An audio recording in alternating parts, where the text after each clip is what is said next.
lason yan, idol, mahirap na. Malasa po ang laman yan. Inuulam din po namin yan dito sa Infanta, Pangasinan. Talaga naman parang napakasarap kainin tong alimangong to. Dahil alam niyo ba, ang orange o pula ay isang kulay na nakaka-excite ang ating appetite. Dami mong alam, Kuya Kim. Wala namang duda, masarap talagang lantakan ang crabs. Mula sa laman, aligi, hanggang sa kasulok-sulok ang juicy parts nito. Wow, ang sarap. Anong klase ng mga crab ang alam niyo din sa Pilipinas? Alimasag. O, isa alimango. Talangka. Galing! Pero alam niyo ba, mas maliit ang crab, mas delicious.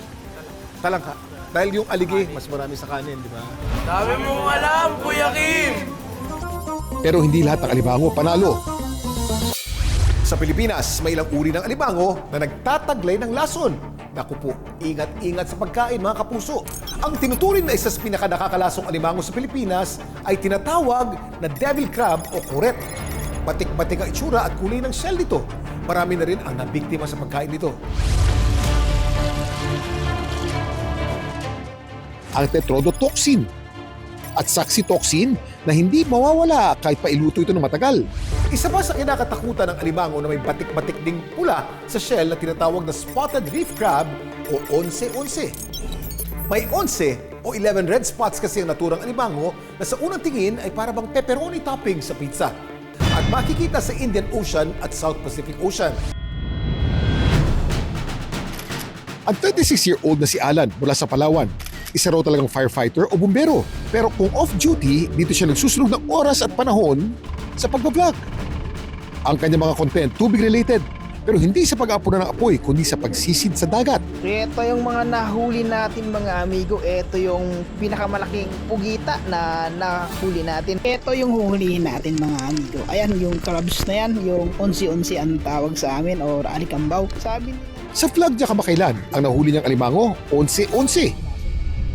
Karaniwan itong nahuhuli sa ilalim ng dagat tuwing gabi at nagtatago naman sa mga bato tuwing umaga. Pero nagtataglay din kaya ito ng malakas na lason. Matapos i-upload ang kanyang video, Marami nagsasabi mga amigo na makalason daw ito. Meron tayong nahuling pakol si Alan, hep-hep, buhay pa. kay mama at kay papa. Bali, kinakain po nila. Tapos, kasi nga po, pangingisda po yung trabaho ng parents ko. Sila po yung nagturo sa amin pa kung bakit yun ay kinakain. Tapos yung mga crabs na hindi pwedeng kainin, tinuturo din po nila sa amin. Medyo may balahibo po yung nakakalason. Tapos kamukha din siya ng halos magkakawig sila ng 11-11. Marami nagko-comment na nakakalason daw po yun. Bukod sa kahawig nito ang itsura ng nakakalasong devil crab, may isa pa raw dahilan kung bakit kinakatakutan ang naturang alimango. Carnivore ang mga onse-onse. Kumakain sila ng mga kapwa hayop sa dagat tulad ng mollusks at crustaceans. At ang dahilan kung bakit ito kinakatakutan, parte daw kasi ng diet nila ang isang uri ng poisonous mollusk. Pero bakit kaya si Alan, pati ng ilang tao sa kanilang lugar, kumakain daw ng alimangong ito na hindi sila nalalason? Kinakain namin ito. So ayan, tara, lutuin na natin. Salang na natin mga amigo. So yun kumulo na. Oh, grabe bigas. Pero yan ang laman niya. Yan. Para sa akin, mas masarap pa ito sa alimang mga amigo. Ang lasa, grabe. Kanin. Grabing taba. Ayon sa wildlife expert, They perceived as meron siyang lason o poisonous siya. Normally, itong mga crab na to, pinakabase doon sa kung ano yung kinakain nila. So kung kumakain sila ng mga shells na paralytic, nagkakos ng paralysis, yun ang ma-i-impok daw sa kanyang katawan.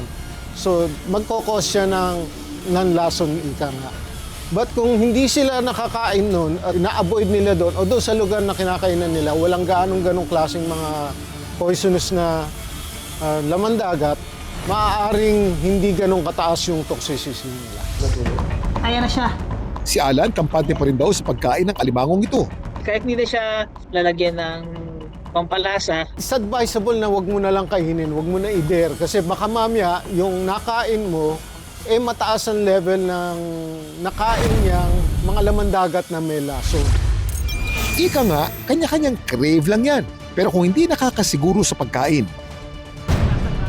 huwag na lang nating kainin. Ang dami mong alam ha, Kuya Kim.